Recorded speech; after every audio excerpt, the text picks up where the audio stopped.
What up, y'all? What's happening? It is your main Mickey Flicky back in the building once again. The song talking this Vinland Saga stuff. So right now I'm talking the season recap for season two.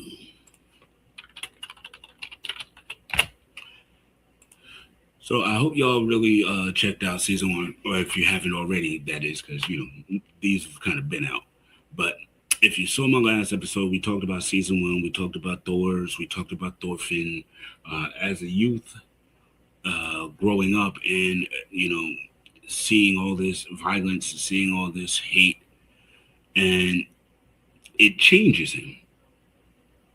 And I feel like it changes him for the better because, well, let's so he ends up getting bought as a slave to the Kettle family. Lord Kettle decides to purchase him and bring him home, for lack of a better phrase, uh, and that's that's awesome because it gives him a place to start over. It gives him a place to figure out who he is and his purpose, and he actually does that. To his credit, he figures out that killing is no longer his bag. He's got this friend named Einar. Now, Einar is poor Einar. Just, at the end of the day, poor Einar. Einar was a youth who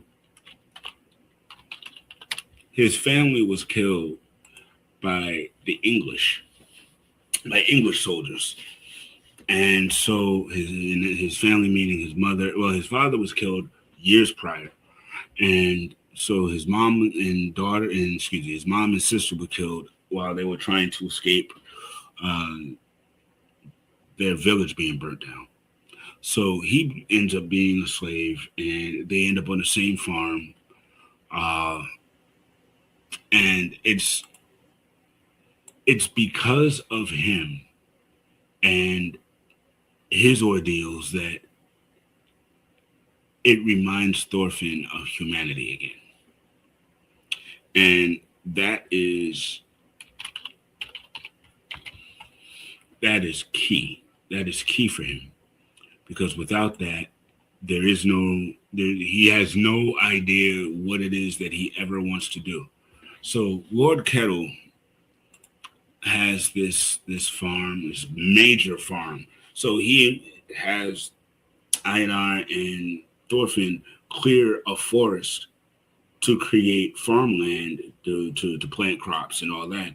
And once they have completed their task and completed other tasks that bring him money, he literally is freeing them after 3 years. And it's kind of like a sharecrop situation, but when it actually works out for the better of it. So he's actually a good dude. The only problem with Lord Kettle is that he has a weak ass son named Omar, who ends up getting yeah, there's a lot when Omar and because Omar is one of them dudes that his dad's got a name. His older brother Thorgil is a soldier, and he is actually a soldier in King Canute's army. And Omar wants he wants the props. He wants the props. He wants the props. But he's a self-entitled little Bama, so he doesn't have skills. He's more of a whiny person and all of that. So at the end of it, what this season is about is two things. It's about excuse me. My dog is going crazy, ladies and gentlemen. I do apologize. It's about Thorfinn finding redemption, and it's about Canute and the terrible curse of the crown and how it changes him and If there's any redeeming factors, who knows? You got to see. You got to see. I believe so, but I don't want to spill too early. So the main crux of this also is King Canute is a shisty dude, man. Because of the crown, and his father told him the curse of the crown. It'll make you do things to keep the crown. He poisoned his father. Well, actually, no. He plotted to have his father killed by, Askeladd. But his brother Harold, who actually genuinely has love for him and he has love for Harold, he poisoned Harold so that he could be the one and only king. Wow. So, in doing so, now they are cash strapped and he has to run two kingdoms. And he knows if he imparts taxes, then the country of Denmark is going to revolt, similarly to what almost happened in England when he imposed taxes there. He has a whole army of Danish in England that he has to pay for because he thinks he needs them there to maintain his power. So now he's got to figure out a new way to earn funds. What better way than to take the rich people of your own constituency and take their farms and land and money from them and do that? So Lord Kettle happens to fall right on the king's list. And they use Omar to do it.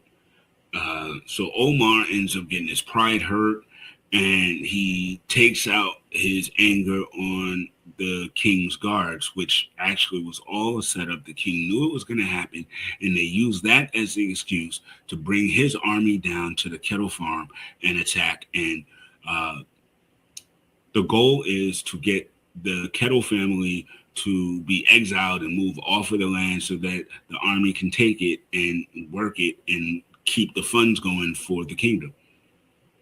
And war does indeed break out, and it's ugly and it's sad. And the one thing that was not expected happens. Thorfinn is there. Is he going to go and attack and do crazy things with all of that strength and military prowess and skill that he has? No. He finally figures out what his father was trying to tell him all along. And in his own way, becomes a pacifist. Coolest part of this thing was he took 100 punches from this big, strong soldier. And he's like, listen, if I take these 100 punches, will you let me go see the king? And he was like, you know what? Yeah. Because he told him who he was. He said, I'm Thorfinn. I used to be an intendant, and nobody believed him. So he's like, all right, I will go through this test. And at the end of this test, if I pass it, you'll send me along. So it happens. It goes through. I mean, dude got mollywopped so bad, yo. I felt so bad for him. But by the time it was done, the person who was hitting him, the 100th punch was a little light tap to the chest. After, he understood and he apologized. It was really dope scene. It was a really excellent scene. And so now the thing is, while all this is going down, the king knows that Thorfinn is over there. But he's like, nah, I won't see him until this. So he sees him, they talk, and the king realizes that Thorfinn not only has matured and grown up, but that he has changed completely, and his path is no longer the one wrought with violence and bloodshed that had once been. The person that the king knew was no longer in front of him. And he looked at and he calculated. He was like, I guess 4 years is long enough for a person to really change. I guess so. And he was still adamant about taking the Kettle farm up until the end of the conversation. And at the end of the conversation, there was an understanding and almost a reverence for both of them. Like the king actually had reverence for Thorfinn and vice versa. The king decides he's not going to take the kettle farm. They leave, and instead, he pulls the Danish army from England. And that, ladies and gentlemen, makes the English happy. It makes the English think that he trusts them finally.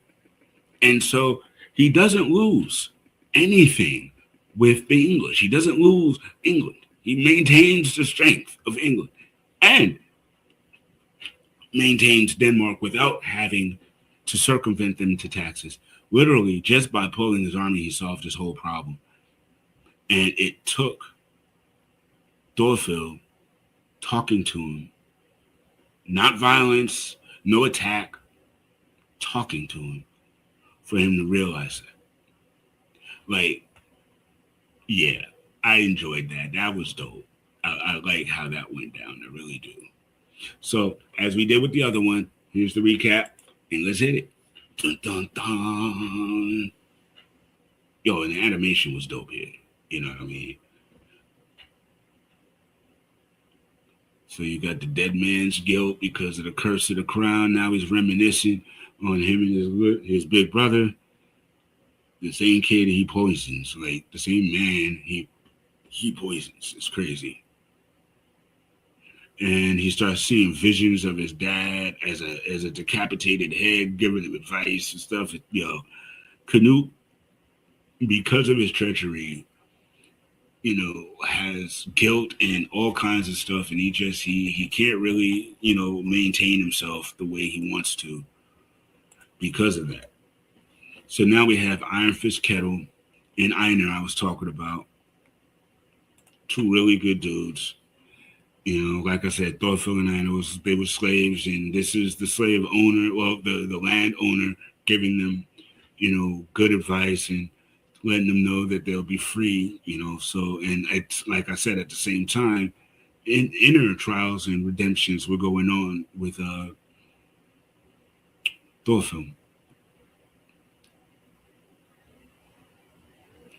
I mean, he even goes into purgatory, and like sees Askeladd and Bjorn and all these other warriors that are just in this hell, just constantly fighting and dying and being reborn to fight and die all over again. And it's just madness. And Askeladd is like, bruh, I don't even know why you back here. You got out of this. Stay out of this. This is not for you. He literally becomes his mentor, and maybe always was, but you still killed his dad, so you still suck. But you know what I mean? So there's a lot with that. And again, heavy is the crown, he's sitting there thinking about attacking the kettle farm. And this is where he really starts to understand. Well, this is where they come to a head and they start to understand. So as you see, Omar right here plays the fool in front of these folks and ends up getting everybody hemmed up. So now they got a plan because they know the king is coming, and here he is, ready to do battle. Notice his helmet is different, but now you got the kettle owner fighting. And again, Omar's courage. Omar decided that he wanted to give up and surrender so that, they could save the farm. And as I went into detail with the 100 punches, like, again, this was really dope. So at the very end, they earned their freedom, and Leif never gave up. He finds him, and he brings Thorfinn home, and Thorfinn finally gets back to the house. He sees his mom and his sister and everything, and they decide at the very end that, they want to go find this Vinland, this Newfoundland, this place that has peace, this place that has no wars and no kings have reached their lands and XYZ. So it ends on a very hopeful note. And like I said, I don't know if season 3 will be out next year or the year after or what have you, but I will definitely jump back into that season when it comes. This was a very good ride. I enjoyed it. It wasn't very long, maybe 20 plus episodes. And like I said, only 2 seasons. So I ate it up in a weekend. It wasn't nothing. But it was a great, I enjoyed Vinland. Now, I will say Vinland was, it reminded me of Kingdom in the fact that if you don't know what old timey war and warfare looks like, it will shock you just how violent and aggressive and with the looting and raping and pillaging, like that was normal place, not just for the Vikings, but also for a lot of those who conducted warfare in that time. It's just what it was. They didn't even see anything wrong with it for the most part, which is very interesting. Very interesting. So listen, hey, if you guys like historical fiction anime, definitely check out Vinland Saga. It was dope. And we will talk. Peace.